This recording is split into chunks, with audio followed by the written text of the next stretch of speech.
Hi everyone. I just want to give a very short discussion on the reading material that I asked you to read last week, which is about the importance of questioning in developing critical thinking. And since we're moving forward to a discussion on testing reading and writing as part of the macro skills, I'm reading my notes right here. I want to emphasize the importance of question circles. Okay, if you have read the material, if you have read the article, there's a specific portion there that talks about the importance of asking the right question. And since we're talking about developing comprehension and critical thinking in the macro skills of reading and of course writing in effect, I want to focus on question circles, which is also related to what I will be asking you to do for your next formative assessment. Okay, you have read the material, I trust you, and I will not explain everything the material already said, so I trust that you already understand, but I want to just emphasize quickly question circles. Okay, this is a model for developing instructional questions, and it provides logical and flexible format of questioning. Okay, if you notice in the reading material, there's this illustration. Okay, we have, it's called question circle or questioning circle because literally there are circles that talks about not just compartments of questions, but classification. We have here the red one, the first circle. These are questions that has to do or that have to do with subject matter. Okay, so we call it the text. And other reading materials, other version of the article, there are different ways of calling it. Some of them would call it subject, some of them would call it matter. But for the sake of our discussion in language and literature assessment, let's just call it the text.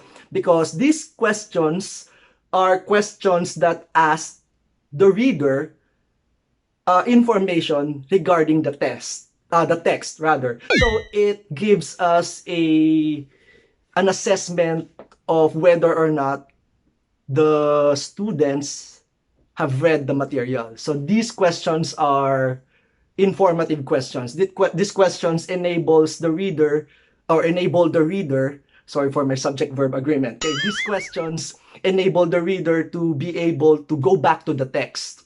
And for the teachers, this is important because it's our way of making sure that the students are reading the material and they're not just giving their own opinion about, the subject matter. So these are the texts question or the subject matter questions. Okay. Now the second question, the second classification of questions is what we call or the personal reality or the reader.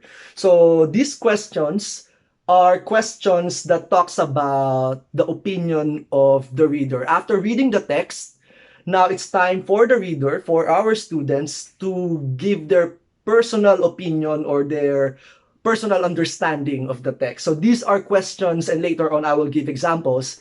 These are questions that talks about personal reality. It gives us a piece of the mind of the reader, how the reader picks up the reading material or the text, how the reader personalizes, if not understands and comprehends the text, the subject matter, the important highlights of the text. Okay, so these are the reader questions.